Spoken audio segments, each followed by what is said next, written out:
dia ho ampitomboana amintsika mandrakariva ny fahasoavana sy ny fiadanana avy amin'ilay Andriamanitra ray sy Jesosy Kristy tompontsika. Rahantsika dia hiresaka momba ny feon'ny fieritreretana sy ny fanahy masina, ny asan'ny feon'ny fieritreretana sy ny asan'ny fanahy masina, ny asan'ny feon'ny fieritreretana sy ny asan'ny fanahy masina. Feon'ny fieritreretana izay dikany dia hoe conscience zany, conscience. Raha hiresaka nisy ity tsika dia mila miverina ao amin'ny any amin'ny Genesis mihitsy ao amin'ny Genesis Genesis toko faharoa sy ny fahatelo zany Genesis toko faharoa sy ny fahatelo dia hiresaka hoe avaiza moa ny etomboany zany hoe feon'ny fieritreretana conscience zany, dia avaiza no ny atomboany izy io dia inona ny lalàna voalohany napetrak'Andriamanitra tamin'ny zanak'olombelona.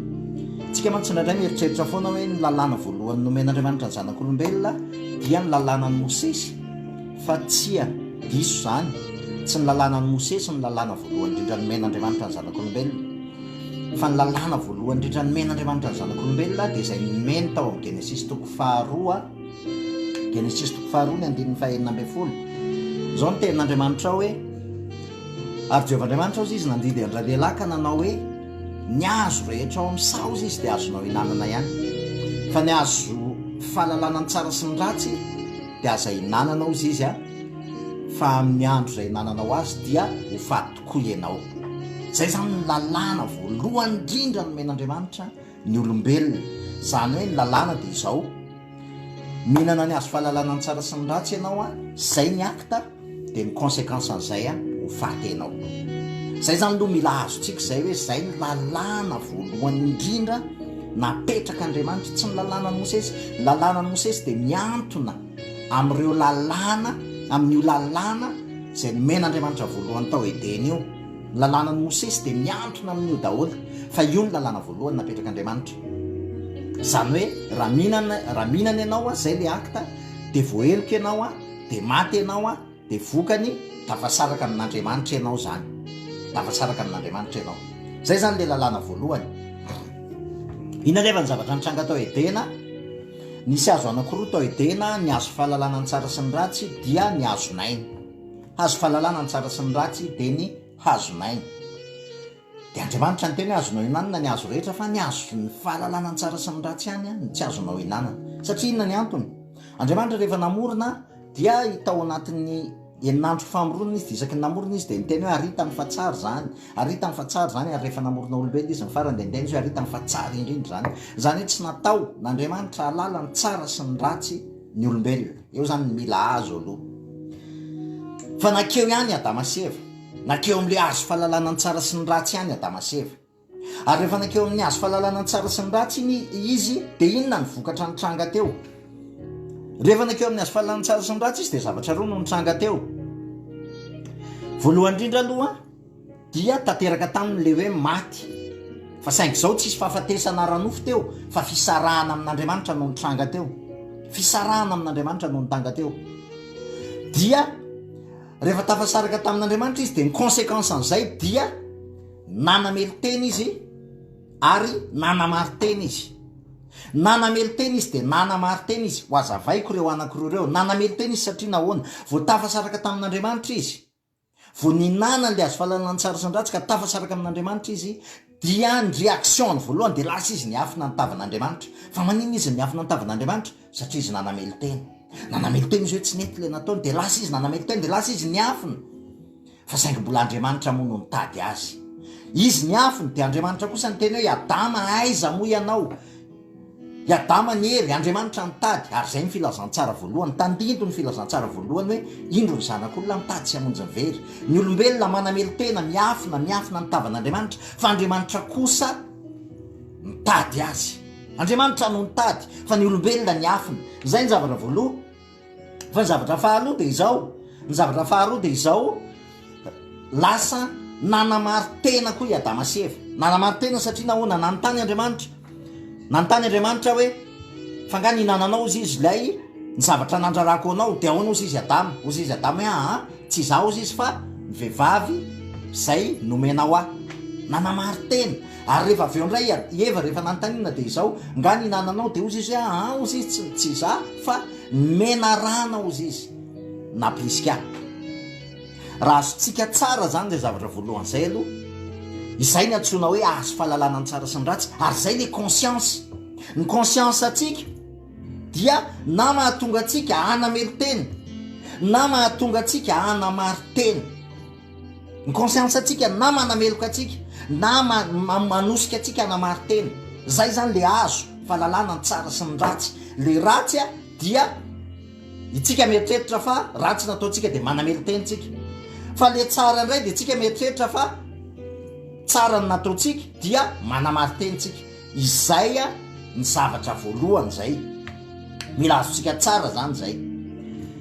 Zao nefa ry havana, na nanamelo-teny izy na nanamary-teny izy satria izy efa nankeo amin'ny azo fahalalana ny tsara sy ny ratsy dia tafasaraka tamin'Andriamanitra izy, ary zay le antsoina hoe fahafatesana. Zay le antsoina hoe fahafatesana. Tafasaraka tamin'Andriamanitra Damaseva dia tao anaty fahafatesana izy, dia lasa izy navoaka an'Andriamanitra tao amin'ny Sahedena. Tadio tsara fa tao amin'ny Sahedena mbola fahafatesana ara-panahy, zany hoe fisarana amin'Andriamanitra no tranga tao fa satria nanamary-tena loatra ny olona, ary zay ny dikany any amin'ny Romaine 1-2-3 tsy ho voavakytsika fa lava be le izy, fa Romaine 1-2-3 aprisia akovakitsika. Dia izao ny ratsy ny olombelona, ny ratsy ny olombelona nijanona teo amin'ny azo fahalalana ny tsara sy ny ratsy ny olombelona, lasa ny conscience ny lasa na manameloka azy na manamarina azy miivo amin'ny tenany. Dia nomen'Andriamanitra indray ny lalàna ny Mosesy ahatonga saina anazy. Inona moa ny asan'ny lalàna amin'ny Mosesy? Ny asan'ny lalàna amin'ny Mosesy dia nanamafy fotsiny izay nitranga tao Edena. Nananao ny azo fahalalana ny tsara sy ny ratsy dia maty ianao. Dia nomen'Andriamanitra ny lalàna ny Mosesy, fa tao amin'ny lalàna ny Mosesy amin'izay izay mbola averiko indray miantona amin'io lalàna tao Edena io, satria io lalàna tao Edena io ny lalàna fototra. Dia nomen'Andriamanitra ny lalàna ny Mosesy, dia ao amin'ny lalàna ny Mosesy misy 613 loi. Tratra mijangajanga ianao dia avoaka ny ivelan'ny toba ianao, toram-bato ianao dia maty ianao. Mangalatra ianao, avoaka ny ivelan'ny toba ianao, toram-bato ianao dia maty ianao. Lalàna zany. Mandika sabata ianao, avoaka ny ivelan'ny toba ianao, toram-bato ianao, maty ianao. Tsisy mahasamy hafa n'izany amin'ilay lalàna tao Edena. Mankeo amin'ny azo fahalalana tsara sy ny ratsy ianao dia ho faty ianao. Fa saingy tamin'ity indray mitoraka ity ny tao Edena fahafatesana ara-panahy ny resaka fisarahana tamin'Andriamanitra. Fa satria izy Andriamanitra hoe oke, mbola tsy azonareo tsara le resaka, dia naseho an'Andriamanitra fahafatesana ara-nofo amin'izay ny resaka. Fahafatesana ara-nofo amin'izay ny resaka.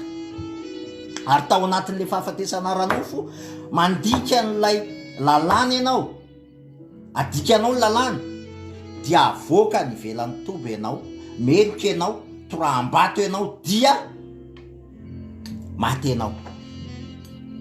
Zay naseho an'Andriamanitra tao anatin'ny lalàna. Dia nandeha teny tsy tanteraky ny olombelona mihitsy, zay zavatra rehetrarehetra zay, satria tadio fa izao ny lalàna dia manameloka anao rehefa tsy vitanao. Ny lalàna dia manameloka anao rehefa tsy vitanao. Nefa zao koa ny lalàna dia tsy azonao hanamarinana tena na tanteraka ao amin'ny herin'ny tenanao, ary tsy afaka manamarina ny tenanao amin'ny lalàna ianao, satria ny antony tsotra, zay diso amin'ny ray loha dia diso amin'izy rehetra. Zay diso amin'ny ray loha dia diso amin'izy rehetra. Zany hoe eo zany ny olana dia izao le lalàna zany zay nomen'Andriamanitra, ary zay ny teneniny any amin'ny Romanina 2:2-3 izay mila vakitsika ao satria tsy ho voavaky le izy fa lava be. Ny lalàna dia izao manameloka anao izy, fa nefa ny lalàna koa tsy afaka manamarina anao, sady tsy afaka manameloka anao, tsy afaka manameloka anao, tsy afaka manamarina anao. Ary io lalàna iny ampiasain'ny conscience, io lalàna io be dia be ny lalàna zay ampiasain'ny conscience, ny lalàna ny Mosesy, ny lalàna moraly, ny lalàna ara-piarahamonina, dia lasa ireny no hanamelohantsika tena na hanamarina antsika tena. Eo ny olana, lasa manamary tena ny olona noho ny amin'ny conscience-ny, na manamary tena izy amin'ny conscience-ny, na manamelo tena izy amin'ny conscience-ny. Zao nefa ry havana, araka ny teneniko teo io conscience io feno fieritreretana io hazo fahalalana ny tsara sy ny ratsy io a de ny asan'io de tsisy afa-tsy zay ny asan'io tsy mahamonjy anao mihitsy ny asan'io zany tsy mahamarina anao mihitsy fa ny asan'io de tsotra ny asan'ny conscience de tsotra na ianao manameloka anao izy na manosika anao izy anamary tena zay ihany ny asany tsy manao afa-tsy zay i conscience io tsisy afa-tsy zay ny zavatra ataony na manameloka anao na mahatonga anao anamary tena hoe mety ny ataoko za tsy maninona za kosa efa zao za kosa zao manamary tena na manamelo tena zay ny asan'ny conscience zay fa zao ry havana tadio tsara nefa ny fahizao matoatsika manamelo tena de satria misy zavatra zany tsy mety ataotsika par rapport amin'ny lalàna de ny conscience atsika no manome atsika fanamelohan-tena fa tsy andaniny koa nefany de zao rehefa mieritreritra fa mety ny ataotsika dia ny conscience atsika koa manosika atsika anamary tena areto ny tena olana rehefa manamary tenitsika de mazava ho azy fa tsy maintsy anameloka ny hafa manamary teny ianao de nidikany hoe manamary teny ianao de tsy maintsy anameloka ny hafa ianao satria ianao mieritreritra fa manana marina de lasa ianao manameloka ny hafa fa tsy mety ny ataon'ny hafa ary zay ny tena dikan'le azo fahalalana ny tsara sy ny ratsy zao nefa ryhavany tadiova eo amin'ny azo fahalalana ny tsara sy ny ratsy de tsy maintsy fahafatesana aneo inona ny atao hoe fahafatesana ao anatiny ao misy tebiteby ao anatiny ao misy fialonana ao anatiny ao misy tsy fahonona tena ao anatiny ao lasa miteraka aretiny zany hoe toe-po le izy lasa toe-po le izy manamelo tena na manamary tena de manameloka ny hafa rehefa manamary tena de mitoe-po ao anatinao lasa feno felonana feno fitsiritana mivoaka ao anaty fitsaharana tsy miaina tsy afaka miaina le fiainana zay nomen'Andriamanitra tsy afaka miaina iresaka an'io tsika ao anatin'ny deuxième partie resaka be an'io tsika ao anatin'ny deuxième partie satria zao ny tenenin'Andriamanitra de izao ao amin'ny Romanina toko 7:5 zao ny teny ao sanatria zany ozy izy aok'Andriamanitra no marina ozy izy fa ny olona rehetra kosa ho mpandainga araka ny voasoratra hoe mba ho amarinina amin'ny teninao ianao ary ahery ozy izy rehefa mananady inona ny dikan'izany ninona zavatra ataonao zany na manamary teny ianao na manamelo teny ianao dia aoka ny olona rehetra ho mpandainga ozy izy ny tenin'Andriamanitra zany ao anatin'ny lainga foana ianao zany satria Andriamanitra rery ny marina iresaka amin'izay tsika mantsy zany hoe inona ary io marina io satria tsika zany rehefa makeo amin'ny azo fahalalana ny tsara sy ny ratsy dia tadio tsara fa fahafatesana aneo lainga aneo ka ninona ataonao eo na manamelo teny ianao na manamary teny ianao zay atosiky ny feon'ny fieritreretanao dia diso foana ianao zany eo anatrehan'Andriamanitra diso foanytsika eo anatrehan'Andriamanitra ary eo ny olana eo mila azotsika tsara mihitsy hoe diso foantsika eo anatrehan'Andriamanitra satria zay le azo fahalalana ny tsara sy ny ratsy fahafatesana aneo Andriamanitra tsy eo amin'ny azo fahalalana ny tsara sy ny ratsy Andriamanitra eo amin'ny azonaina eo amin'ny azonaina izy fa tsy eo amin'ny azo fahalalana ny tsara sy ny ratsy ka raha ianao zany mbola mijanona eo amin'ny hoe ty mety ty tsy mety za marina za meloka rehefa marina de meloka ny hafa de tadio tsara fa iaina ao anaty fiainam-pahafatesana ianao de tsisy fitsaharana ny olona tsisy fiadanam-po ny olona ary zay ny olan'zay manamary tena izy de manamboatra saina ny fanamarina tena mantsy fanamboaran-tsaina hoe za marina za mety ny ataoko za satria za kosa zao ny nataoko de mieritreritra izy fa marina dia manamboatra saina izy ao anatiny iny fa iresaka ny hoe marina io am'izay ary tsika inona ny atao hoe marina satria matoa tsy marina ianao manamary tena de misy zany ny atsoina hoe marina manamary tena ianao nefa tsy marina de inona ary zany ny atsoina hoe marina raha ny tena marina lava be raha ohatra ka hamaky ny Romanina toko voalohany fahatelo tsika fa mbola veriko ny raha hoe mampirisika vakio ny Romanina voalohany fahatelo fa ao daholy no nanambarany Paoly en'izany zavatra rehetrarehetra zany Paoly de miteny ao amin'ny Romanina toko fahatelo hoe tsika ozy izy tsy misy marina na ndray azany tsy misy zay mitady an'Andriamanitra ozy izy nao ne ovakitsika kely vetivety ny Romanina toko Romanina toko fahatelo ny Romanina toko fahatelo ndao ovakitsika Romanina toko fahatelo manomboka ery ambanimbany ery izy andininy fa romana toko fahatelo manomboka ery amin'ny andininy fahatelo amby roapolo zao ny teny ao hoe fa samy efa nanota izy rehetra ka tsy manana voninahitra ozy izy avy amin'Andriamanitra. Fa eo amin'ny andininy fahafolo zao ny tenen'ny Paoly eo amin'ny Romaina toko fahatelo ny andininy fahafolo, tsy misy marina na de ray akory ara izy, tsy misy zay mahafantatra, tsy misy zay mitady an'Andriamanitra, samy nani izy rehetra, samy tsy mahasoa izy rehetra, tsy misy zay manao ny tsara na de ray akory azy. Fasana misokatra ny tenda, ny lelany anaova ny fitaka, mipoizy ny menarana ny ao ambanin'ny molony, fenozona sy fangidina ny vavany, ny tongo ny mona andatsadra, fandravana sy fandringanana ny eo amin'ny alehany, ary ny lalany fiadanana ozy izy de tsy fantany, tsy misy fatahorana an'Andriamanitra eo anoloan'ny masony. Ary fantatsika fa izay zavatra lazainy lalàna de lazainy amin'izay manana ny lalàna mba ho voatapina avokoa ny vava rehetra ka hiara-ny fitsaran'Andriamanitra zao tontolo zao. Mazava be zany tenin'ny Paoly zany, satria tsy misy nofo hamarinina amin'ny asan'ny lalàna eo anatrehany, fa ny lalàna na azona ny fahalalàna marina ny amin'ny ota. Io lalàna io mantsy ny tena manetsika an'io conscience atsika io, ary io koa ny ampiasain'ny devoly io conscience atsika io hoe ka marina ianao ka azaza manaiky diso zany fa marina ianao. Io ny ampiasain'ny devoly, io ny kitian'ny devoly io. Io koa no mahatonga atsika anamely tena kitian'ny devoly koa. Lalàna zany etsy an-daniny dia tadio tsara fa ny lalàna dia mampiasa ny conscience atsika, ny devoly koa mampiasa ny conscience atsika, mikitika ny conscience atsika io, samy mikitika an'io daholy. Ny lalàna dia mampalala tsara fotsiny hoe tany zao ny lalàna, fa izao tadio tsara fa ny lalàna sady manameloka anao ny lalàna, satria tsy tateraka ao mihitsy io. Raha vao tsy tateraka io de manameloka anao, de nefa koa ninina ataonao ka miezaka amin'ny herin'ny tenanao ianao, na marina ary ianao manamary tena ianao eo anatrehan'ny lalàna, de tsy afaka manamarina anao koa io, satria zao zay diso amin'ray loha de diso amin'izy rehetra, zay diso amin'ray loha de diso amin'izy rehetra. Dika de zao raha azotsika zany hoe tsy misy marina de inona raha marina, inona ny tena atao hoe marina? Marina de tsisy afa-tsy Andriamanitra ozy izy, tsisy afa-tsy Andriamanitra ny marina. Ohatry ny ahoana moa zany fahamarinan'Andriamanitra zany? Andao resantsika kely ohatry ny ahoana ny fahamarinan'Andriamanitra? Ny fahamarinan'Andriamanitra de tsotra,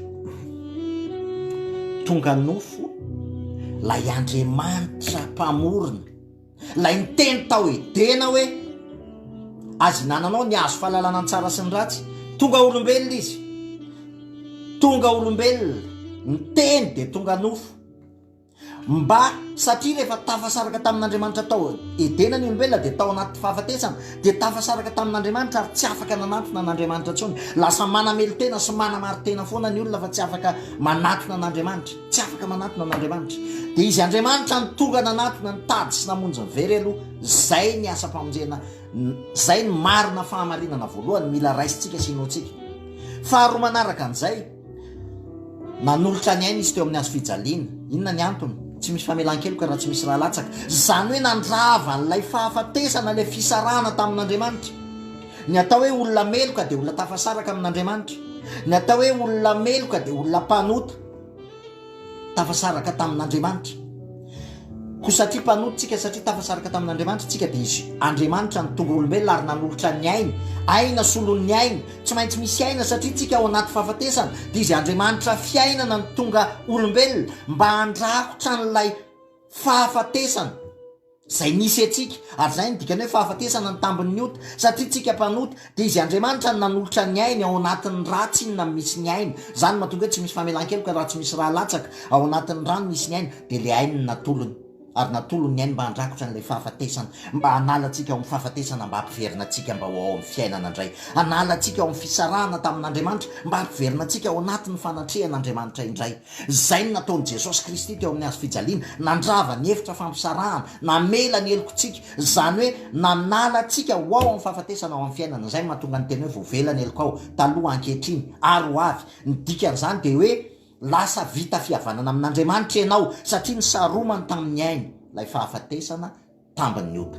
Zay ny voalohany zay, natolon'ny aina, tsisy famelan-keloka raha tsy misy raha latsaka ao anatin'ny rano misy ny aina, natolon'ny aina dia voasarona lay fahafatesana tambin'ny ota. Zay ny faharoa zay. Fahatelo de zao, nomboan'ny miaraka taminy teo amin'ny hazo fijaliana itsika lay pakeo amin'ny hazo fahalalana ny tsara sy ny ratsy, lay petit je suis atsika nomboany teo amin'ny hazo fijaliana, lay makeo amin'ny hazo fahalalana ny tsara sy ny ratsy foana, lay manamelo tena sy manamary tena foana nomboany teo amin'ny hazo fijaliana iny.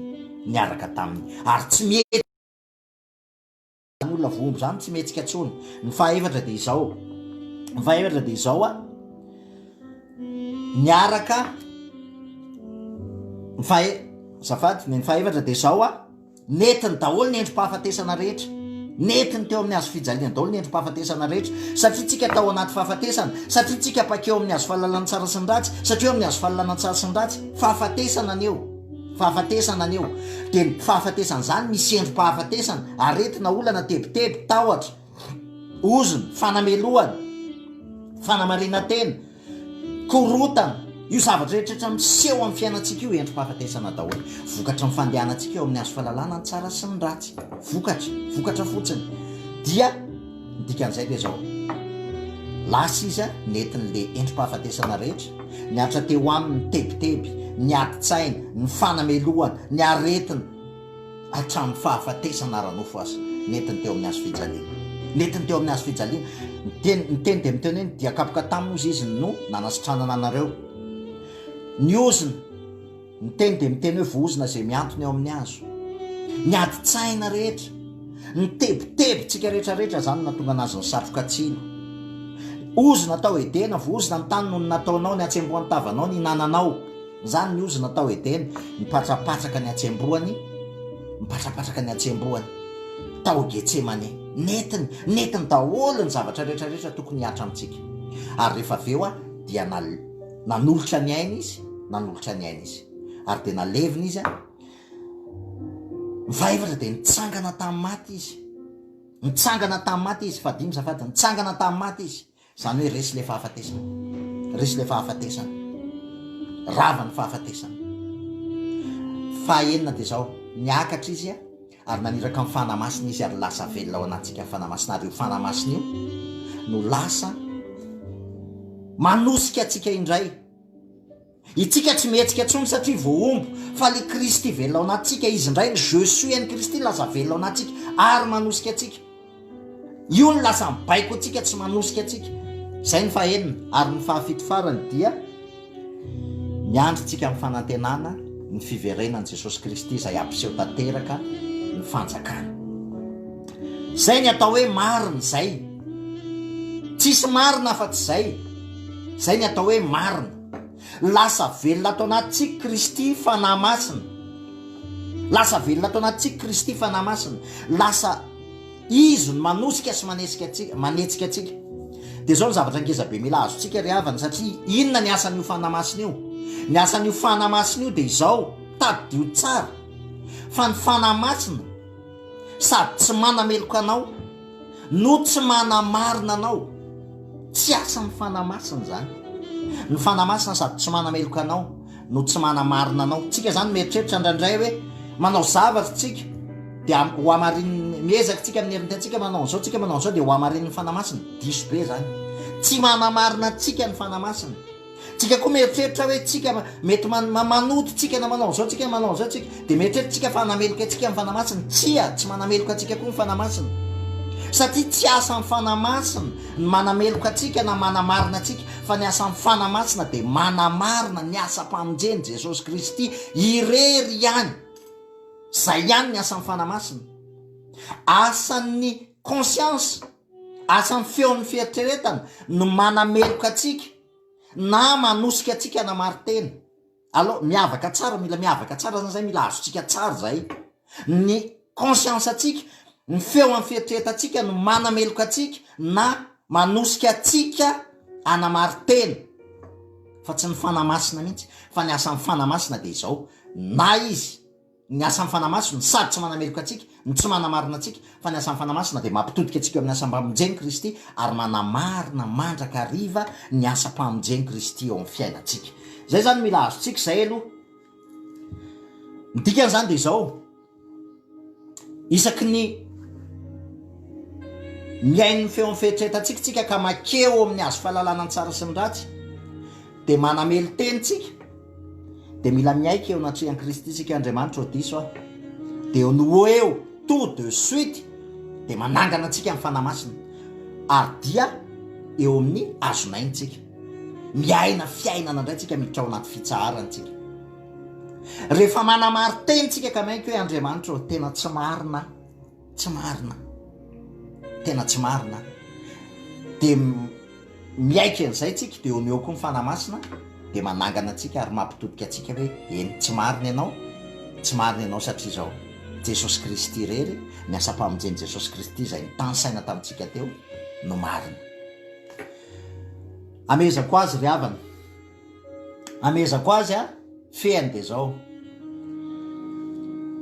io conscience io zany le azo fahalalana ny tsara sy ny ratsy, io le azo fahalalana ny tsara sy ny ratsy, mitondra antsika eo amin'ny fanamelohan-tena izy io na ihany koa mitondra antsika eo amin'ny fanamarinantena. Andraikà vitsivitsy araka ny teneniko teo ohatra ny tao Edena nanamelo teny Adama sy Eva dia lasa izy ny afiny, dia rehefa avy izy nanamary tena dia nilaza izy hoe tsy izaho fa Eva koa tsy izaho fa ny menarana izay ny menarana ozy izy no na fa tsy noho izaho ozy izy, nanamary tena izy. Tak'izany ihany koa nataon'ilay fariseo tao anatin'ny tempoly, rehefa nahita teo anatrehan'ilay mpamoretry ozy izy le fariseo, Andriamanitra misaotra anao aho ozy izy fa tsy ohatran'io mpamoretry io za ozy izy mavita mandomy fahafolo-karena ozy izy mavita manao an'izao za ozy izy mavita manao fanaritra, mavita manao ny rehetrarehetra ozy izy, manamary tena eo anatrehan'ny lalàna. Ary zao no tena zava-doza ry havana, itsika indraindray koa manamary tena mieritreritsika fa efa voavonjina voavela eloko dia mieritreritsika hoe mety daholo zay zavatra ataontsika dia tsy miaino intsony an'ilay conscience mety daholo zay zavatra atao fa lasa mieritreritra hoe za dia tsy manota intsony. Marina fa tsy mpanoty tsika satria zanak'Andriamanitra, marina fa tena tsy mpanoty intsony tsika satria tsika efa zanak'Andriamanitra, nalan'Andriamanitra tao anaty fahafatesana hifindrao amin'ny fiainana, fa tsika mety mbola manota.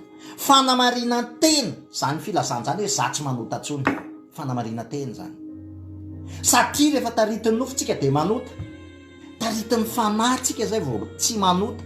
Ary zay no tena saripady amin'le feo amin'ny fieritseretana sy ny feo amin'ny fanamasina, satria mila haitsika ny manavaka an'io, mila haitsika ny manavaka an'io. Ny feo amin'ny fieritseretana dia miivo amin'ny tenantsika, ny azo fahalalana tsara sy ny ratsy dia miivo amin'ny tenantsika, ary mivokany avy eo rehefa manamely tenitsika na manamary tenitsika dia rehefa manamely tenitsika dia tonga dia henitsika hoe tena manamely tenitsika dia mivoaka ao anaty fitsarantsika, fa manamary tenitsika dia manamboatra saintsika.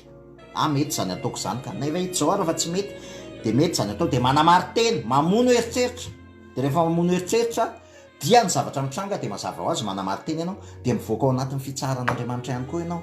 Tsy marina aminao ny fitsaran'Andriamanitra, tsy mitoetra ao anaty fitsarantsika, tsy mitoetra ao anaty fiadanam-potsika, tsy manana fiadanam-po satria nahoana? Satria manamboatra saina, satria manamary teny. Feo amin'ny fieritreretana nefa izay, feo amin'ny fieritreretana izay dia zay ny insisteko foana manomboka eto hoe tadio tsara fa rehefa manamely tenitsika na manamary tenitsika satria izay ihany ny asan'ny feon'ny fieritreretana dia miseho amintsika ny vokatry ny fahafatesana, fiavonavonana, otro-poa, mivoaka ao anaty fitsaharana, misy tebiteby ao anatintsika, misy alahelo sy ny zavatra maro isan-karazany enitsika ao anaty fotsika io, fa io tsy mandainga io, rehefa manamary tenitsika enitsika ao anatin'ny fotsika io satria lasa miavonavontsika, lasa feno otro-potsika sy zavatra ohatran'izany. Ary ny tena grave dia zao miteraka aretina eo amin'ny nofontsika izy io, endrim-pahafatesana daholo zany rehetrarehetra zany, endrim-pahafatesana daholo zany rehetrarehetra zany. Fa saingy zao ry havana, rehefa miala eo amin'io azo fahalalana ny tsara sy ny ratsy io tsika ary manaiky eo anatrehan'i Jesosy hoe Jesosy tena marina fa diso dia eo no eo mivavatsika amin'ny teny noely dia manangana antsika amin'ny fanamasina, satria ny tenin'Andriamanitra dia miteny raha maiky mifahotantsika eo izy dia mahatoky sy marina izy ary manadio antsika ho afaka amin'ny tsy fahamarinana rehetra. Ary zay ny tena masaky retiaina izay isan'andro zany, isan'andro dia miady ao anatin'ny saitsika, ao anatin'ny fotsika azafady, ireo feo an'ny fieritseretana, manamely teny na manamary teny zany hoe tsara na ratsy, fanamelohan-tena ratsy, fanamarina tena tsara satria zay zany lehetrentsika efa tsara manamaritena satria mety ny zavatra ataoko de tsara zany par rapport amin'ny hafa de sady manamaritena de tadiova rehefa manamaritena de tsy maintsy anameloka ny hafa lasa koa anameloka ny hafa dia miady ao anatytsika zay fa amin'ny fotoantsika etsy an-daniny kosa nefa ny fanamasina ny teny tsy marina ianao ary tsy meloka tsony koa ianao fa efa noa marininy Jesosy Kristy ianao ary efa netiny efa voavela eloka ianao isaky ny manamelo tena zany tsika dia mila miaiky tsika hoe Jesosy any matoa ianao manamelo tena de misy zavatra tsy haiko nataonao mariny zany diso ah fa rehefa eo no ao de manakana amin'ny fanamasina efa voavelany eloka ao miasa mpamonjeny Jesosy Kristy nefa namelany eloka ao manamary teny tsika de mila miaiky tsika eo anatrehan Jesosy hoe tsy marina akory de miteny ny fanamasina hoe marina zany tsy marina ianao fa niasa mpamonjeny Jesosy Kristy nanamarina anao mila azo tsika ny miainao an'ireo feo reo ary isan'andro reo ady reo satria zao dans la vie pratique am'izay zany zao rehefa tena mino an'io asa mpamonjeny Kristy zay ndresahako teo io tsika mino an'io asa mpamonjeny Kristy io tsika ka tarihan'ny fitiavan'i Kristy tarihan'ny fanahin'i Kristy de ninona zavatra ataotsika rehefa tarihan'ny fitiavan'Andriamanitra tsika de zay vao marina amintsika le hoe tsy misy fanamelohana intsony ho an'izay ao amin'ny Kristy Jesosy Romanina 9:9 tsy misy fanamelohana intsony ho an'izay ao amin'ny Kristy Jesosy fa amin'ny fotoana kosa tsika tarihan'ny nofo rehefa tarihan'ny nofo tsika de tadio tsara fa ka anankiroa no mitranga na manameloka atsika ny conscience atsika na manosika atsika hanamary tena ny conscience atsika rehefa tarihan'ny nofo tsika zay tsy maintsy mitranga zay ary rehefa tarihan'ny conscience atsika hanamary teny tsika dia tadiova tsy ny zavatra miseho tsy maintsy hanameloka ny hafa tsika raha vao manameloka ny hafa mihitsy tsika de tonga ava sainy fa matoa tsika manameloka ny hafa de eo amin'ny azo fahalalana ny tsara sy ny ratsy zany tsika zay de manamary tena zany tsika satria tsy afaka zay ny ten'Andriamanitra ny Romains 1-2-3 any fizamoanao izy ny tsara ny hafa izy ianao ny tsara ny hafa manamary tena ianao matoa manameloka ny hafa de zao ny zavatra mitranga anankiroa ny zavatra mitranga na tsika mamono eritreritra tsika rehefa ohatra hoe manamary tena de rehefa mamono eritreritra tsika manamary tena de mangina amin'ny fanamasina manao zavatra tsy mety tsika ohatra de mbola manamary tena tsika raha manamelo tena moa tsika automatikally izy rehefa manamelo tena tsika de mila mandray ny fitiavan'i Kristy dia miverina indray ao anaty fitsaharana fa rehefa manamary tena tsika de rehefa manamary tena koa tsika mamono eritreritra de mangina amin'ny fanamasina de mivoaka ao anatin'ny fitsaharana tsika iresaka ka anankiray ohatra ny kanony hoe manamelo tena de tsy nandray ny fanamasina de tsy nitodika teo amin'ny asa mpamonjeny Kristy tsony ny kany Jodasy zao rehefa nanao zavatra izy de inona ny zavatra nitranga nanamelo tena izy zany hoe tao anaty fahafatesana izy teo amin'ny azo fahalalany tsara sy ny ratsy izy nanamelo tena izy de rehefa nanamelo tena izy de nefa rano namono tena izy tonga de namono tena izy fa jereo Petera ka faharoa jereo Petera nanda an Jesosy nanamelo tena koa izy fa saingy nanamelo tena izy fa mifanamasina niaika izy ary rehefa niaika izy hoe diso de nifanena tamin'ny mason'i Jesosy izy ary rehefa nifanena tamin'ny mason'i Jesosy izy de natsanga ny fanamasina izy ary de Petera no ny aveo rehefa tena natsanga ny fanamasina vao nitoro teny Petera any amin'ny asan'ny apôstôly 2 olona 3 no mibebaka ndika zany de zao tadio tsara fa io azo fahalalana ny tsara sy ny ratsy io raha eo foana ny alehantsika de fahafatesana ny tsy maintsy iainantsika anamelo tenitsika na anamary tenitsika fa rehefa miaiky tsika hoe Andriamanitra o diso mety hoe meloka na hoe tsy marina koa meloka de rehefa meloka de miaiky ny eloko miaiky ny fahotako dia mitodika eo amin'ny asa mpamonjeny Jesosy de eo ny eo de atsanga ny fanamasina fa itsekilany ihany koa rehefa manamary tena de miaiky fa tsy marina satria tsy ny zavatra ataoko mahamarina tsisy nininona mahamarina de miaiky eo anatrehan Jesosy hoe manaiky a Jesosy fa tsy marina tokoa ka na itompo teny fantatra fa ho marina de diso zany fa manaiky fa tsy marina de lasa ny fanamasina indray manangana antsika de miditra ao anaty fitsaharantsika amezako anazy farany triavana de zao ny feo amin'ny fieritreretana lay azo fahalalana ny tsara sy ny ratsy dia na manameloka atsika na mitondra atsika eo amin'ny fanamarina teny. Ny feo amin'ny fieritreretana zay ny asany, na manameloka atsika na mitondra atsika ho amin'ny fanamarina teny. Ny feo amin'ny fieritreretana tsy hitondra atsika na oviana eo amin'ny Kristy zay marina, tsy zay ny asany, tsy zay ny asany. Ary zay ny problème rehefa olona tsy manana fanamasina, satria namary tena foana izy. Fa ny fanamasina kosa dia sady tsy manameloka atsika, tsy manamarina atsika, na ininona fahotana ataotsika tsy manameloka atsika zany mihitsy amin'ny fanamasina. Ary nininona fahamarinana ataotsika amin'ny ezaky ny tenatsika sy mieritreritsika fa fahamarinana atsika, tsy manamarina atsika koa ny fanamasina, tsy manao an'izany ny fanamasina. Fa ny asan'ny fanamasina dia manamarina foana ny asa-pamonjeny Jesosy Kristy eo amin'ny fiainantsika. Manelanelana an'izay dia ny fekentsika eo anatrehan'Andriamanitra. Rehefa meloko tsika dia miaika eo anatrehany ny asa-pamonjeny Jesosy Kristy, dia amariny ny fanamasina ny asa-pamonjeny Jesosy Kristy, ary amariny ny fa efa voavela ny eloko-tsika, amariny ny fa efa natsanganytsika rehefa nomeny ny fandresentsika, amariny ny fa velona ao anatintsika indray Kristy, amarininy omeny fitsarana indray tsika. Manamary teny tsika dia rehefa tsy miaika tsika fa tsy tsika marina fa Kristy rery ny marina, izy rery ny fahamarinana fa tsy tsika mihitsy ny marina, tsy ataotsika ny marina. Satria zay ny tena olana, tsika manamary teny, dia rehefa manamary teny eo tsika dia mangina ny fanamasiny tsy miteny izy. Fa rehefa miaika tsika Andriamanitra aika tsy marina, tsy noho ny ataoko ny mahamarina, na inona ataoko na inona, na mivavaka be na masina be amin'ny tenako, na tsy haiko zay ataoko, na tanterako daholo ny ditsy ny lalàna rehetrarehetra zay tsy possible zany, dia tsy mahamarina zany. Fa miaika eo anatrehany Jesosy hoe ianao ihany marina, dia manangana ny fanamasina, dia manamarina izy hoe ny asa-pamonjeny Jesosy Kristy tsy ianao ny marina, fa rehefa nahy ny Kristy ao anatinao no manamarina anao.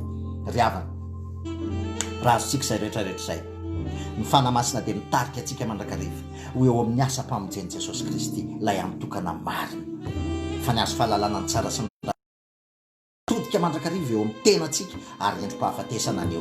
Fa fanamasina kosa dia mitarika atsika eo amin'ny Jesosy Kristy ilay azonaina, zay maharesosa izy ny tenin'Andriamanitra any amin'ny asan'ny apôstôly any amin'ny apokalipsy any dia omeko anjara ozy izy eo amin'ny azonaina. Mila miaika mandrakariva tsika fa tsy marina tsika, mila miaika mandrakariva ihany koa tsika fa efa vitan'ny Jesosy Kristy ny asa-pamonjeny, ary efa voavela ny meloko tsika, ny voninahitra ho an'i Jesosy Kristy rery any. Amen.